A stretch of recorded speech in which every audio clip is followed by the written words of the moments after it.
O le mae'r enw Afon Menai yn dod? Mae yna ddwy ran i'r enw, men ag ai.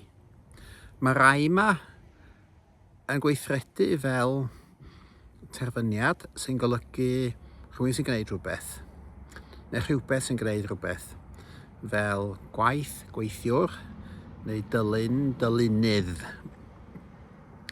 Ac felly, y bôn ydy'r men y mai. Dyna ddim yn hollol siŵr, ond debyg bod hwn yr un bôn a sydd yn mynd, neu mae'n Cymraeg cywirach, myned. Felly amrywiad yr ymyn o myned, mynd sydd yma, sef men. Menei, neu menai mewn Cymraeg modern, fysa felly yr afon sydd yn llifo yn gyflym neu sy'n mynd yn rymus. Mae'r eima i weld mewn ambell i air arall fel llatau, negesydd serch, a hefyd mae'n enwau personol hen Gymraeg fel dwywei.